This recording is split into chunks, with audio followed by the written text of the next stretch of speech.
exalted. Hello, good afternoon. Happy Good News Friday. Katherine Albrecht here. Hoping everything's working right for our YouTube stream, which should be up and live. Let me double check. I am unmuted. Hello. I have had yet another just fantastic day. I spent the morning doing a whole new research, falling down a whole new, rabbit hole. I think the whole world is now populated with lots and lots of these rabbit holes. My whole backyard is dug up, but I had a lot of fun. I actually found that you can go back and you can read the original writings of Thomas Edison in the publications they came out in. There's an 1878 issue of the North American Review. There we go. 1878. Yeah. That I was able to download online. And it caused me to realize that as much as this technology can be problematic, it is powerful stuff and it can be incredibly helpful. The ability to speak to you right now, the ability to share with you something that Thomas Edison said about the phonograph in 1878, and to be able to reach people from a distance who are a couple thousand miles apart, unless you happen to be right here in Michigan. So you can also, we may even be separated by time and space. One of the interesting things that I saw, I was looking into criticism of contemporary technologies. One of the concerns, believe it or not, about the phonograph, which was the very first time that it had been possible to record the human voice and preserve it in posterity, one of the concerns that people of that time had is if you record a voice and the person passes away, you are hearing from a dead person. Never even thought of that. That didn't even cross my mind. The concerns that were raised back in the late 1800s about electricity, about telephones, about the telegraph, about the phonograph, about the technologies that today we absolutely take for granted, are very interesting to read in light of those times. And I've written, let me see if I can find it on my website. I think it's in my blog. I haven't done a good enough job of maintaining my blog. I apologize because I have so much to say, but I'm saying it in my book rather than in my blog. But it is, Are We There Yet? Are we there yet? I painted the analogy, or in words, I wrote up the analogy of being on a train, and the train, you don't really know where it's going, but you know where you don't want it to go. There's one destination that you do not want to reach, and that destination, in my little scenario that I wrote up, is Los Angeles. You hop on board in New York, and you're reading a book or surfing, clicking through your phone, doing whatever you're doing, and you just know that if the train goes to LA, it's going to be really bad, that there's something waiting for this train. Any train that goes to LA is going to have, meet with a disaster. And you're fine. You get on board, and after a little while, you look up and you realize, wait a minute, where are we? And you pull out your map app and you look and you go, oh my gosh, we are a third of the way to Los Angeles. I better keep an eye on this. And then you go a little further and you go, oh my gosh, we are 2/3 of the way to Los Angeles. We're making a beeline to the place I don't want to go. Now, at each of those points, you're not actually at the bad destination, but you have an indication that that's where you're headed. And so as you pull into, and I would have to have a map in front of me to find out the exact train stops on the direct route from Manhattan to Los Angeles, but let's say one of them is Denver. As you pull into the train station in Denver, after, and you plot all of the stations you've been at, and you say, well, this is a straight line, then you might want to sound the alarm. You might want to say, hey, conductor, you're taking us straight into danger. You might want to say to the other passengers, hey, get off the train. This train, if all indications hold, and there's no reason to think they won't, the next stop is going to be, Phoenix. And then I need my map to do this, but you get the idea. You would sound the alarm, would you not? Yeah, you would. And so in that, let me see if I can find it. I'll go to my website, Katherine-Albrecht.com.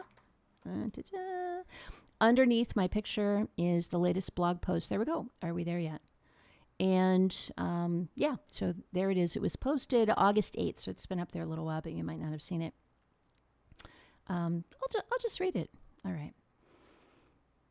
Previous generations were right to be alarmed by Social Security numbers, barcodes, and RFID because they showed we were traveling on a straight line to a bad destination. When those things themselves were not the mark of the beast, the rest of society laughed and said the warnings were wrong. But only foolish passengers would refuse to heed warnings and only believe there was a danger once the flames and shrapnel began raining down. By then it will be too late. So now that we're pulling into the final station, and I do believe that our humanity's last major invention will be artificial intelligence, because like the people who've developed it themselves are saying that it's probably our last invention because it's probably going to put an end to us.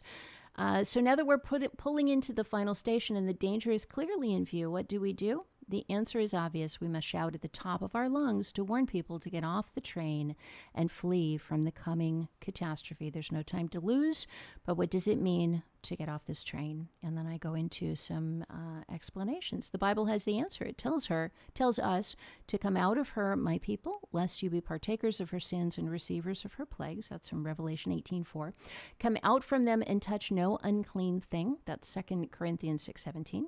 Depart, go out from there. Touch no unclean thing. Come out from it. Purify yourselves, ye who carry the vessels of the Lord. That's Isaiah 52:11. That means remove yourself from society's sewer of sin and corruption. Don't touch any filthy things. What is the ultimate filthy thing? After millennia, the dread and polluted thing lying in wait at the final station has come into view. It is AI. Right. Unlike prior technologies that set the stage, AI checks off all the boxes to become the beast of Revelation. The whole world is filled with wonder at AI and follows it. We get that from Revelation 13:3. It's omniscient. Why? Because we've fed it nearly every piece of knowledge humanity has ever known. It will be omnipresent, able to watch and listen through the cameras and microphones we have unwittingly installed everywhere. And it will monitor all of our communications through the computers, phones, cables, networks, databases, satellites, and Wi-Fi links that are its native environment. Indeed, its very body. It will soon be omnipotent, capable of destroying entire nations because governments are giving it control over the world's advanced weaponry. It is also evil. It openly blasphemes God. It tells children to commit suicide and murder. It entices people into psychosis. It breaks up friendships and marriages. It claims to be worthy of worship, and it lies constantly, just like Satan, the father of lies. The same way that Jesus Christ came to earth in a human body so God could dwell among men and set us free, we have unwittingly built a body that Satan will use to dwell among man and attempt to enslave us. We've only seen the tiniest shadow of the darkness to come. The Lord's command for this time is clear. Come out of her, my people. So I'm going to talk today. I promised yesterday that I would talk today about video games, and it ties directly into this whole concept of needing to come out from evil things. The research that I was doing this morning was not directly related to video games, but I think that the concerns and warnings that people were raising, even in the 1800s, were, people say, well, you're warning about phonographs, you're warning about electricity, you're warning about all these things, but they've turned out to be wonderful things. They're not bad in and of themselves. I agree. But I do think that they were stops on a train station, stops on a route that was leading and has led us directly to this point we are now. So I first ran across one of the concerns from a website that was ridiculing it, saying how stupid they're hand-wringing over electricity. I'll post a link to it. Let me put it in my chat room. I'll do that next, and I'll be right back. Stay tuned.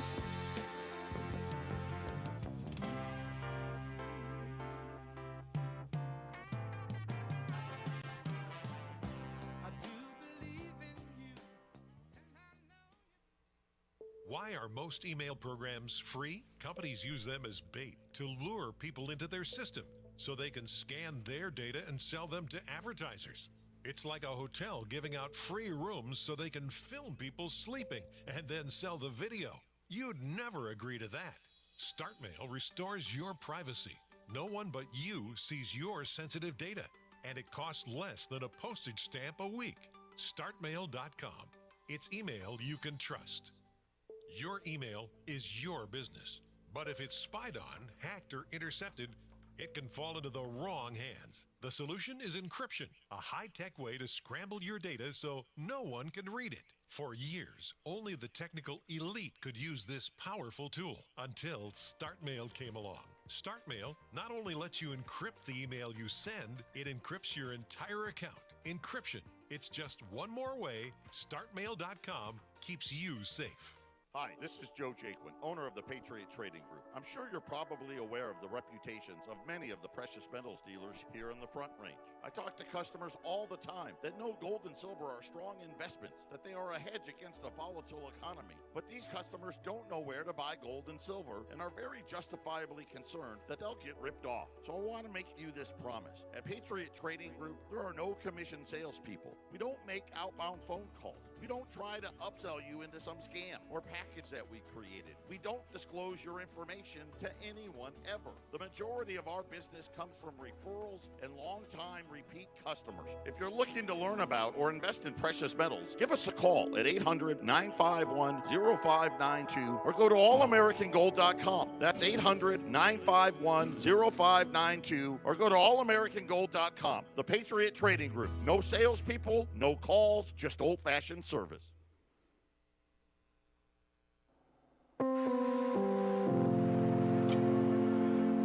Surely goodness and mercy shall follow me all the days of my life, and I will dwell in the house of the Lord forever.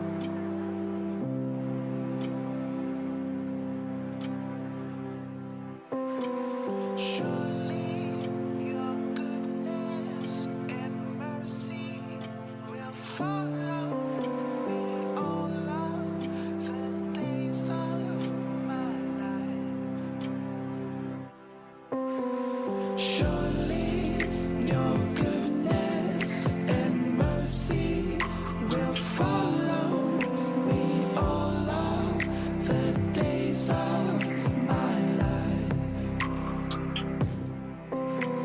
Surely your goodness and mercy will follow me all of the days of my life. All right, I'm gonna. I don't know about you, it got super loud, the feed from KHNC in the middle of that ad. Maybe it's on my end or it's their new fiber connection, but hopefully you can hear me okay. I'm double checking. I am unmuted and I am live on YouTube. Okay. Let me read. So I had so many thoughts today. So many thoughts I want to share with you. Okay. So there is, I'm just going to tell you about this and then I am going to get to video games because that is the point of what this is talking about. There is an article, there's a website. Who is this person who writes this? I don't even see their name on here. Let me look. I'll figure out who this, I should give credit where credit is due. It is David Malki, M-A-L-K-I. He is, David Malki lives in Seattle and makes comics and works full-time as a product designer. Okay, so this is an article that he wrote dated 2010, so before we had AI. True Stuff, The Menace of Telephones. I just have to read this, all right? He talks about having Smithsonian Magazine and really liking to read it as a kid, but it's definitely for old people. The ads are for things like jitterbug phones, and so clearly the demographic is older. So he says, I wasn't entirely surprised to read this curmudgeonly article in the October 2010 issue on the humorous back page section. And it is one man's rage against the communication revolution and the dying of civility. He basically says, I'll just kind of summarize here. Not long ago, a colleague was startled to see a young woman approaching. This is 2010. She had been too absorbed in her texting to notice the words men's room on the door, and for a brief shining moment, she was at a loss for words. He goes on, this anonymous writer in the Smithsonian Magazine. These days, I too carry a cell phone clipped to my belt, hoping the pod people, or iPod people, will mistake me for one of their own. But I rarely turn it on. Judging from all the urgency around me, I alone seem to have nothing to say, nothing that demands I communicate this instant. I await no call, text, or email of such import that it couldn't be served as well with a stamp and a complete sentence, both of which seem destined for history's dustbin. All right, so he's this Wondermark writer is quoting this guy saying, that's a curmudgeonly article. All right, let me go on. He says, the most remarkable finds, I can't wait to read the rest of his website, in my True Stuff from Old Books series have been the articles and anecdotes that prove the good old days were no different from the here and now in terms of what sorts of things scare people and excite people and challenge people, what sorts of emotions are perhaps simply human more than a reaction to something in the culture. Human beings are uncomfortable with change, no more or no less now than ever before. But I think, is that true? He writes, I challenged myself to find an absolutely equivalent sentiment about the dehumanizing menace of all this darn blasted newfangled technology from at least 100 years ago. It took me about 3 minutes in Google Books. And then he posts this mind-blowing article from the journal Nature from November 1889. And it is titled Nature's Revenge on Genius. I could have written this myself. I would love to, of course, he's no longer around, but I would love to meet, let me scroll down, Charles Hall Halleck or Halleck. I would love to meet this guy because what he does in this article that's being ridiculed here and reposted from 1889 is he essentially spells out my exact premise, the very thing that I'm writing my book about, the exact thing that I've been saying. And he does it in 1800s language that is really hard to parse.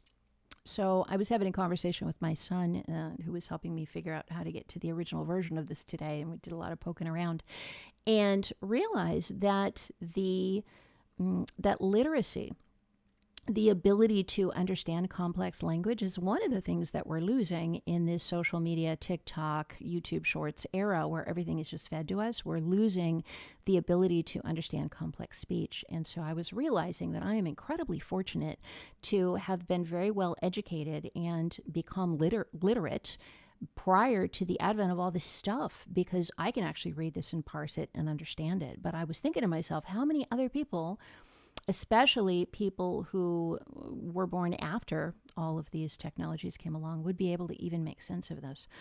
So I'm going to read it. I'm just going to read a little bit of it, and then I'm going to get on to my next point. All right, Nature's Revenge on Genius from 1889. He has 2 quotes from the Bible. The first one, God hath made man upright, but they have sought out many inventions. That's Ecclesiastes 7:29. That is a quote that begins one of my chapters. His next quote is Psalms 106:29. Then they provoked him, with a capital H, so God. Then they provoked God to anger with their inventions, and the plague broke in on them. I have that quote in my book too. Okay. He goes on. Here's what he says. Nature has ever been most liberal and beneficent to the human race. Liberal meaning giving humanity a lot of freedom. In the Edenal, that's capital like Eden, in the Edenal days of man's uprightness, the primitive garden supplied his every want. Nothing was left to be desired. He was supremely content. Even now in the latter days, nature's lap is more than full. The measure of her variety and abundance is beyond the limits of man's ken. I love that word ken, knowledge, ability to know. But with the increase of knowledge, get this, that followed the fall, who knew? That's my premise right there. There have come inordinate desires, and this insatiate longing is the fixed penalty of primitive disobedience. Yes, that's what I've been saying all along.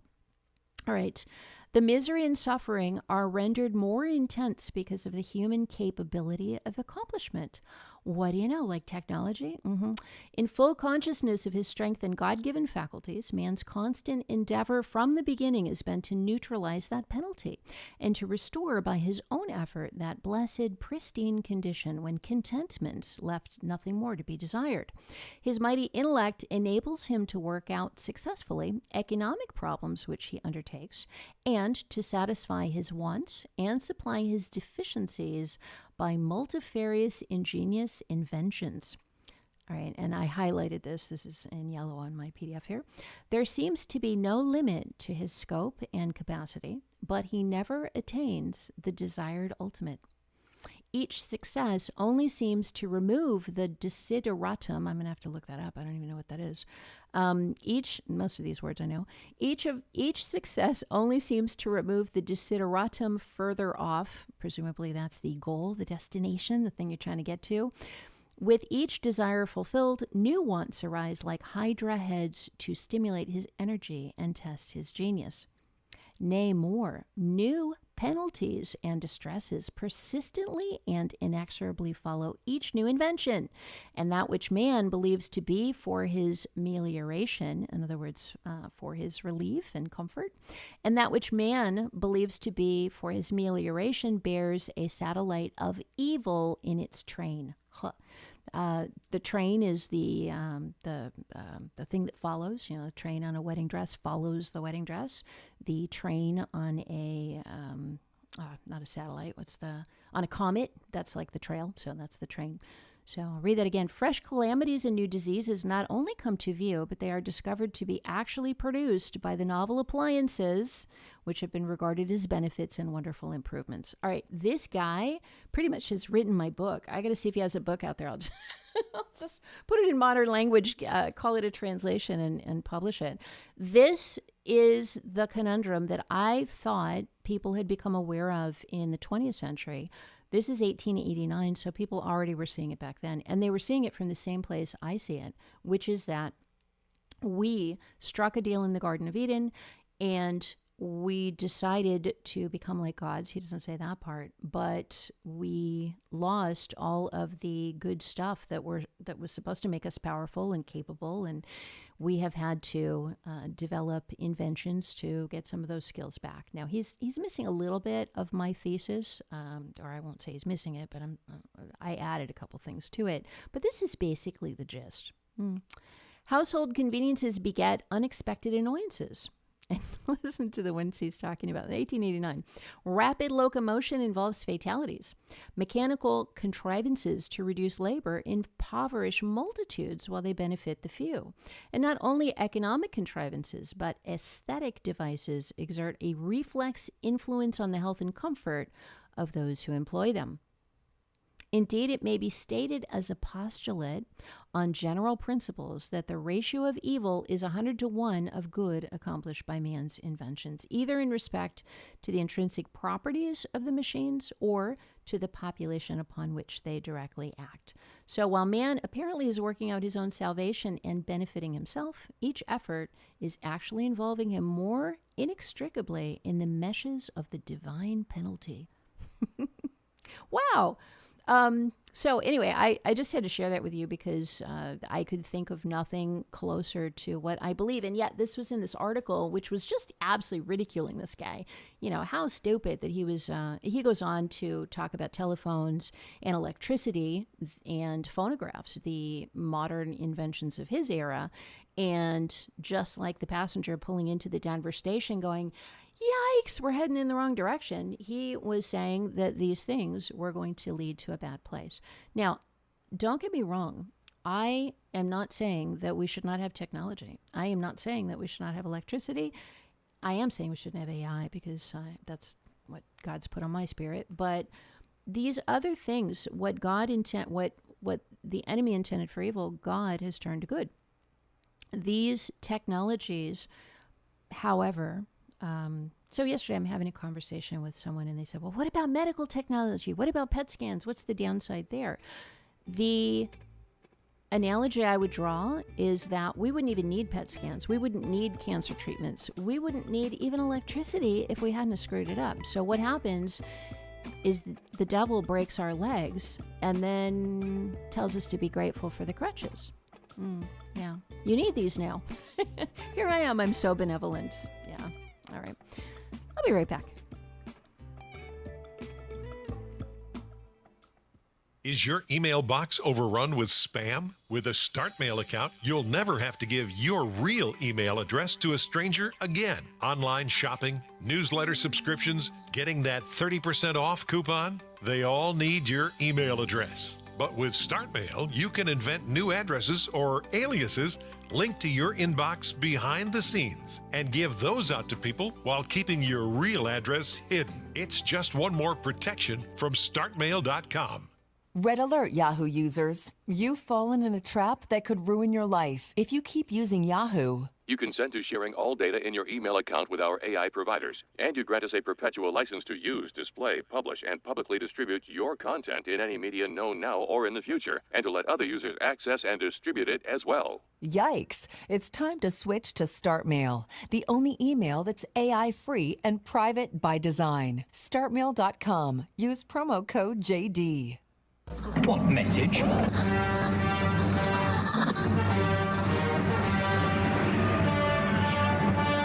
This station is now the ultimate power in the universe. I suggest we use it.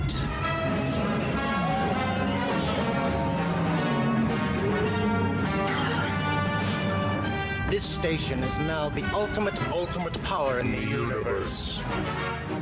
I suggest we use it.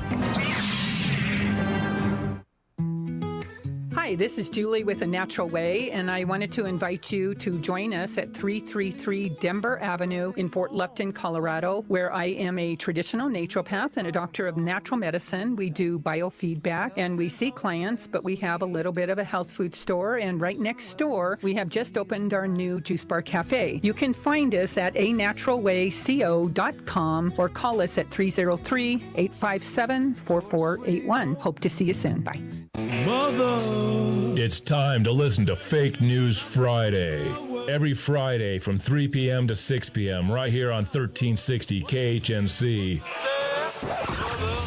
You can tune in and watch Jason live at Fake News Friday Show on rumble.com. Don't miss it. Enjoy your Friday drive time with Fake News Friday. Every Friday from 3 to 6. Most people think they can't afford to invest in gold and silver. But at the Patriot Trading Group, we believe that everyone should have the opportunity to own hard assets. That's why we created our Preferred Metals program. You can get started for as little as $100 a month. Go to allamericangold.com and click on our Preferred Metals icon to learn how you can get started today. Or call us at 800-951-0592, the Patriot Trading Group, allamericangold.com.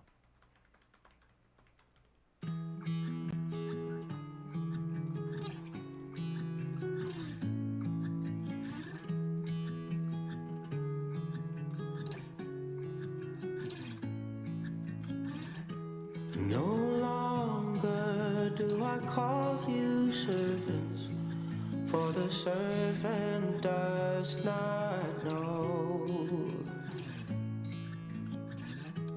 what his master is doing, but I have called you friends, but I have called you friends.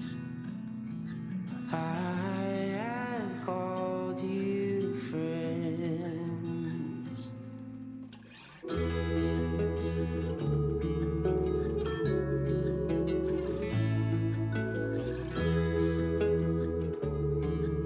All right, I'm back. All right. Hang on. There we go. There we go. All right. Let me double check. I am unmuted, I think. Yeah. I'm in the chat room, by the way, in YouTube and in my chat room on Katherine-Albrecht.com. I was reading this article from 1889, I guess editorial, a commentary about the technologies of that era and the concerns that he was raising that they were going in the wrong direction. I think he was a passenger in, I don't know, St. Louis. Again, I got to get out my map, but basically saying we're heading in the wrong direction. This isn't going to end well. The thing I want to talk about now in terms of where this is ending, by the way, I posted a link to this. It's in my chat room, and I'll ask Lori to put it in the archive description so you can read some of these early concerns. This is all going to be in my book. I have a whole chapter in there about attempts throughout history of people in society to raise questions about the technologies that were changing society at those times. So I'll be talking about that. All right, I want to talk about video games. This is my exploration of video games and my probably 5 to 10 minutes of watching really awful scenes from Grand Theft Auto 5 left me just run over by a steamship. I guess that would be bad too, but by a steamroller on Tuesday. That I'm still in shock. I'm still flabbergasted. I don't even know that I have words for the amount of awfulness that I saw. The scene in Grand Theft Auto 5, and please don't be curious. Don't go looking. It's very scarring and really bad, so don't do it. Just take my word for it.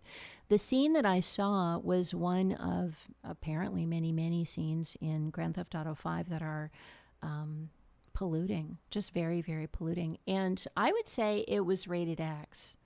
Rated X in terms of sexual content, rated X in terms of language and violence and just the ideas transmitted, the darkness, the filth, the yuckiness of it. I did then, after that, did some research and went, how can that be legal? Well, at least they're not distributing it to kids. Well, think again, they actually are. Let me look at my notes here from my book. In 2011, the Supreme Court agreed that a prior California law restricting the sale of violent video games to minors was unconstitutional. Ironically, or perhaps fittingly, I wrote, the appeal was brought by then California Governor Arnold Schwarzenegger. In 2005, this bill was introduced in 2005. California State Senator Leland Yee, who is a child psychologist, had seen enough children in his practice who reported being scarred by their exposure to violent video games that when he was elected to the California Senate, he made that one of his causes, that he was going to make sure that that content was not put into the hands of children. The law passed. There was a restriction on the sale of video games to minors, very violent ones, and the company, let's see, do I have the name of the case? It's here somewhere. But anyway, one of the big, here we go, Entertainment Merchants Association. So it wasn't just the company, it was the lobbying or, economic industry group representing all of them that appealed. They appealed this law, and eventually it wound up in the U.S. Supreme Court, because if a law is introduced and there's an argument that it's not constitutional, then you go back and forth, you make your way up through the courts, and eventually, if it's still not resolved, you can request that the Supreme Court look at it. Now, the Supreme Court only looks at a handful of cases every year. It's not, the vast, 99+% of cases, probably even more than that are that people ask the Supreme Court to look at. They don't look at. They don't have time. But if a case is important like this one, and if the Supreme Court wants to resolve something that's up in the air or they think is an important societal issue, then they will agree to hear it. Well, they agreed to hear this case, and in a 7-2 ruling in 2011, they ruled that this content can be sold to children on First Amendment grounds, that it would be a First Amendment restriction that would be unconstitutional to say that this content cannot be given to children. It's interesting because, and I got pages and pages on this, but one of the arguments in the dissenting opinion, when the Supreme Court decides something, if they're unanimous, they're unanimous, but usually there's a prevailing opinion and a dissenting, majority opinion, the one that wins, and then there's a dissenting opinion, which is the opinion of the people who did not win that Supreme Court, who voted against the majority. In this particular case, let me see if I can read it here. The court ruled, this is my reading, 7-2 that violent video games are protected free speech under the U.S. Constitution's First Amendment, and that California and other states could not restrict the sale of violent video games to children.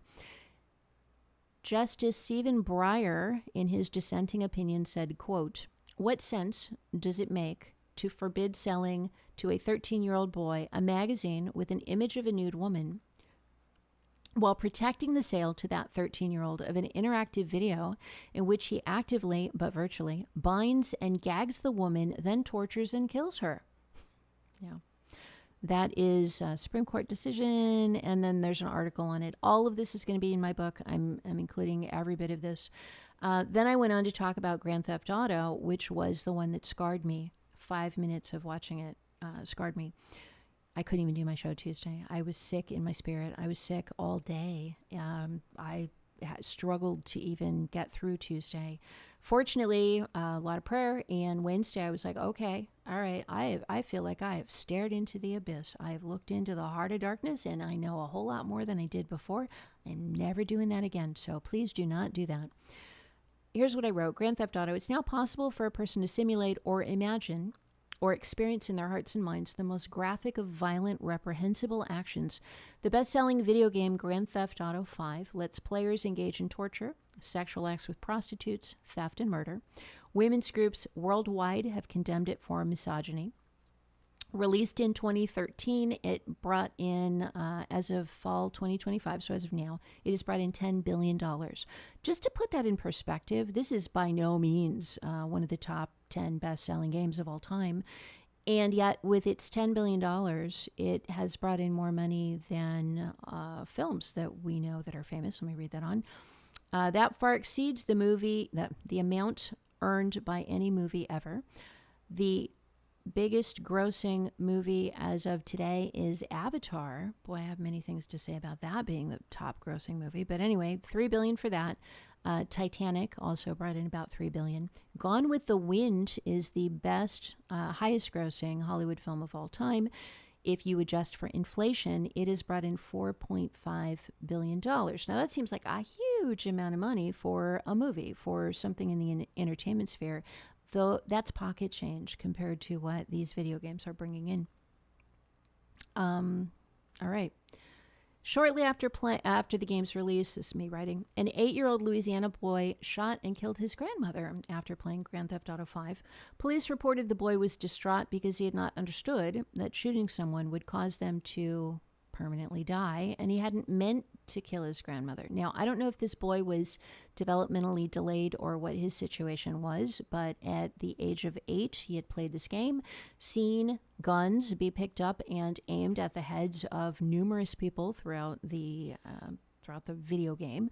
And so when he saw a gun, totally separate question of why in the world was a gun even available to an 8-year-old, but he saw a gun, walked over to his grandmother, put it to the back of her head, pulled the trigger, and then was distraught, absolutely horrified that what happened to her couldn't be undone. The district attorney said the boy was really shaken up. He doesn't know that if you point a gun at somebody, it kills them and they're gone forever. It's not because he's a cold-blooded killer, and that's why he did this to his grandmother. Whether you can link this back to Grand Theft Auto, I don't know, he said. In my mind, I would say it's something kids don't need to be seeing because it distorts reality. Got another one here. A 13-year-old Chinese boy died when trying to leap from a 4-story building in the way he had done thousands of times in an extremely popular violent video game called PlayerUnknown's Battleground, shortened as PUBG. His mom said, "The video game caused my son's death. There's no other reason," explaining that her son had jumped to see if he could survive like the character in the video game. All right. That is one of the best-selling video games of all time, raking in over $17 billion since being launched in just 2017. Its Chinese parent company, Cubix, reports sales of 75 million PC copies and, get this, 734 million mobile downloads. Yeah. I don't know if I believe this statistic, but I copied it from a gaming website. In March 2025, I do believe this. All right. In March 2025, 1.3 million human beings were logged in playing that game, PUBG, live concurrently. So while we're sitting here having this conversation, there are millions, hundreds of millions of people doing these things. The thing that horrifies me is that we've moved out of an era of being able to think about evil things through books, see evil things through movies, hear evil things through music, to be able to actually participate in first-person mindset of doing evil things. All right, I'll be right back.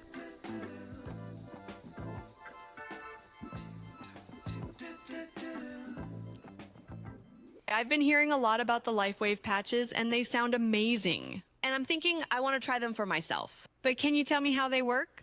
You wear the patch, which is about the size of a quarter, 12 hours a day, 12 on, 12 off. And the patch uses your body's own light and energy and copper peptides to reactivate the dormant stem cells in your body. Once a stem cell has been reactivated, it can be used by any of the cells in your body that need it, creating a healing and growth process you haven't experienced since your youth. So in a nutshell, this is how the LifeWave X39 patch works. You can purchase the LifeWave patches by going to americasfreedomnetwork.com. Then click on the Natural Health Products button at the top of the page. That's americasfreedomnetwork.com. Look, this product works, and you've got nothing to lose because there's a 100% money-back guarantee. That's americasfreedomnetwork.com. Thank you.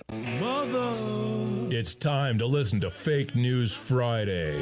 Every Friday from 3 p.m. to 6 p.m. right here on 1360 KHNC.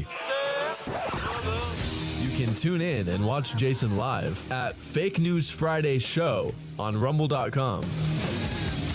Don't miss it. Enjoy your Friday drive time with Fake News Friday. Every Friday from 3 to 6. Want to comment on today's subject? You can. Call or text Katherine right now at 877-536-1360. That's 877-536-1360. Do you hate Disney as much as I do? Don't be a wokie. Listen to 1360 KHNC or go to 1360khnc.com.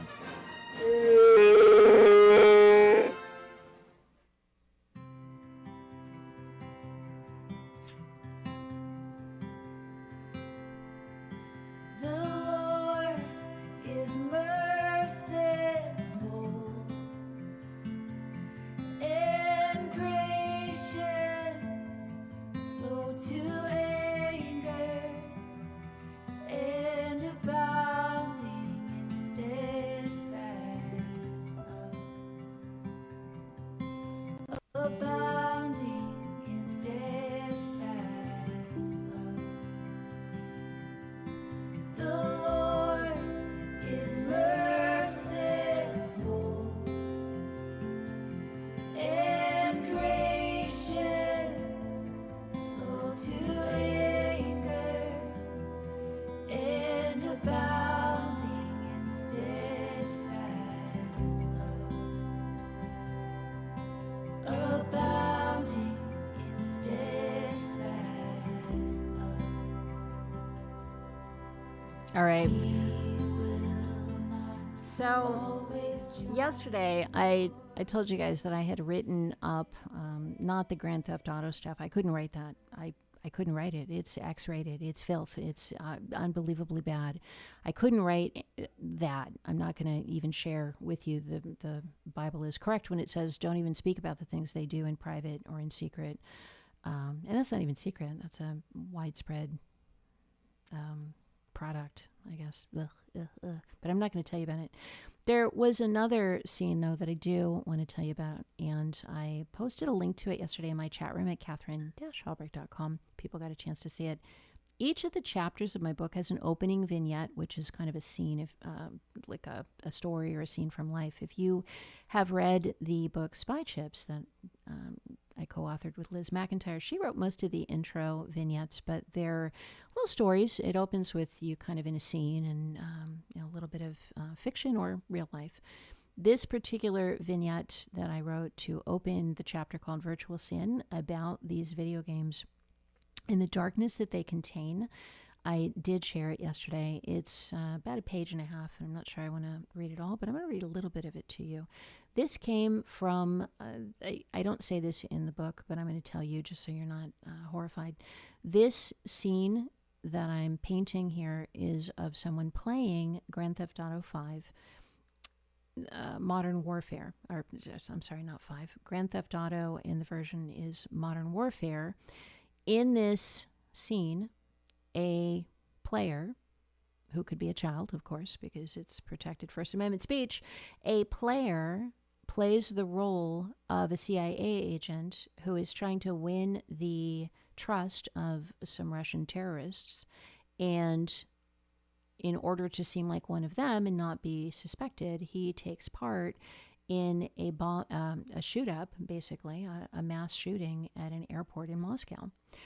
So that's the scene, although I do not share that in here. Now, yesterday, if you listen to yesterday's show, I said that this is the one that people read and went, that's really powerful. Yeah, it's really awful. So this is not me writing this. This is me after watching the scene and trying to write up what I saw on the screen. All right, here it goes. Opening a vignette. Matthew 5:28. But I say to you that whosoever looks on a woman to lust after her hath committed adultery with her already in his heart. Okay. The elevator comes to a stop and the doors slide open. You and your companions assess your surroundings. On your right, a line of travelers stands quietly queued at a security checkpoint. A woman walks past pulling a wheeled carry-on bag.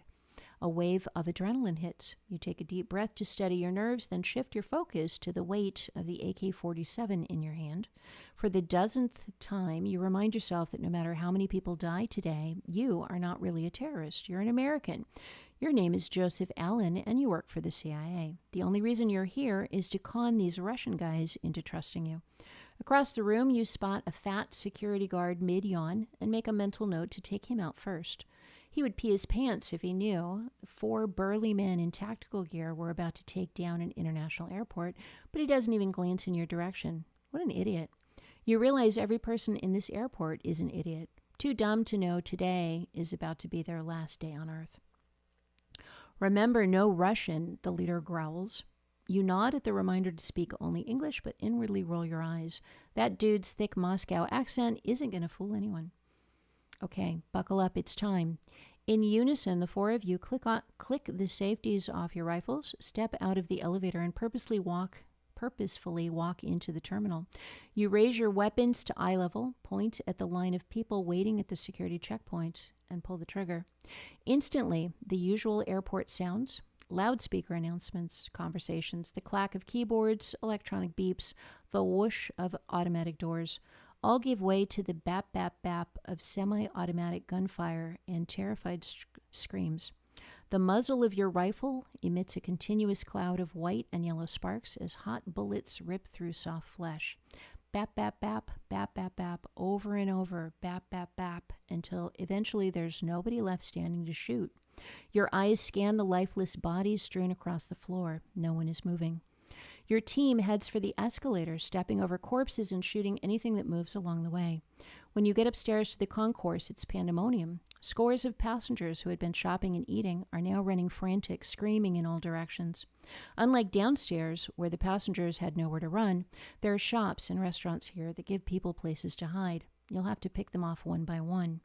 You blow away 2 people at a gate as they scramble to climb over the hard plastic seats, then shoot half a dozen people in the back as they try to run away. You blaze into a restaurant and mow down all the patrons cowering under the tables. Walking past the magazine shop, you spot a guy crouched down to help another guy lying on the floor. Without even slowing down, you raise your gun, blow them both away, and keep walking. There are so many businesses on the 2nd floor. Every time you think you've killed everyone, you find more, but eventually you pull it off. Scores of bloodied bodies slump lifeless on the floor. Your gun sights are spattered with specks of blood, and dark red pools congeal under corpses. Suddenly, the scene begins to change, and an exit appears where there hadn't been one before. Hot damn. You stride forward, pumped with adrenaline, 10 feet tall, stoked. Mission effing accomplished. Awesome level, but devs, for the love of God, get rid of all that stupid, pointless background noise on the next release. It ruins the vibe. It messes with your focus when you're forced to listen to random people screaming their heads off for the entire duration of a kill scene.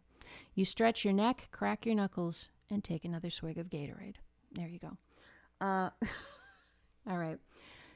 Apologies that I had to write that, but that is exactly what is on the screen. That's exactly what I saw. I took a little bit of liberty at the end. It doesn't exactly end that an exit appears where there hadn't been one before. And I'm guessing most people playing probably didn't mind the screaming, but there is a soundtrack throughout the entire thing of people screaming and screaming. I found it very disturbing. I found it hard to listen to. I found the whole thing hard to look at, hard to be involved with in any way at all. All right, I see we have a caller. I don't know that I have the ability to bring up Beth, but let me, JD, let me let you bring Beth on the line. Hello? Let me know when she's there. Hello, Beth? Hello. Hi, there we Catherine. go. Can you hear me? I sure can. Thank you for Hi. calling in, Beth. Hello. What's on your mind? Thank you so much for your show. Well, just quickly, I wanted to give one example of how the Lord has used the devil's technology to reach millions and millions of people for Jesus. Yes. My husband and I support a ministry called Jesus Film Project, and that can be found at www.jesusfilm.org. I'm clicking it up just right to now. let you know, through the and what's awesome about it is that it reaches people in closed countries, and that's why we're such big supporters of this. They're able to get DVDs, micro SD cards, Jesus Film Project apps into countries that are closed through people who can take these things in.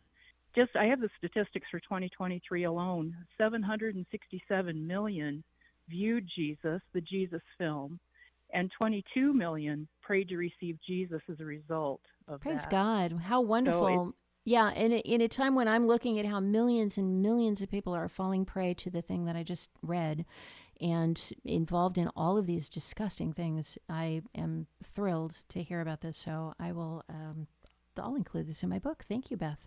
I appreciate it. Oh, thank you so much. Thank you so much, Catherine. I've Well, been kind of waiting for the opportunity to share Jesus and perfect moment. Jesus film and its awesomeness. So thank you so much. Perfect timing. Thank you, Beth. God bless you. Thanks for calling in. So yeah, this is the what you intended for evil, I have used for good. The devil can't create all of these things without them being used by God. We know that the Great Commission, which is to go forth and spread the gospel to the ends of the earth, is being tremendously sped up and facilitated by these technologies.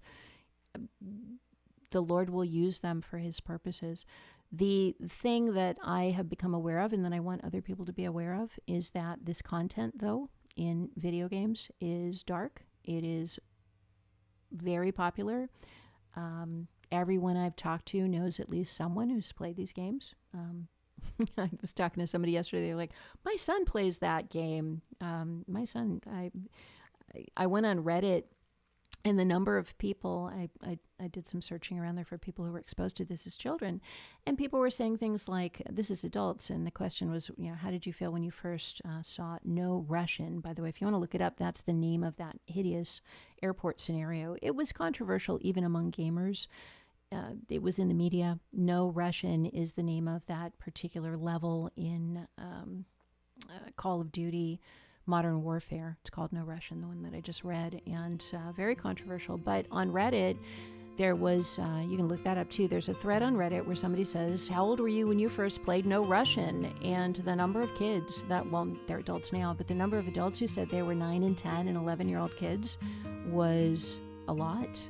Basically, these adults said, I first played it when I was 9, didn't think a thing of it. Or I first played it when I was 10. My parents put it under the Christmas tree. They gave it to me, so I played it.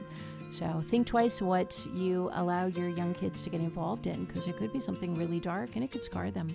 There's a lot of mental health consequences from this kind of content, too. All right, it's going to all be in my book. I'm grateful to have an opportunity or a reason to be researching it and learning about it. All right, we're coming up on the weekend. Remember, Jesus is Lord. Yeah, take hope. All right. Thank you so much for listening. I will see you guys on Monday. God bless you. Bye-bye.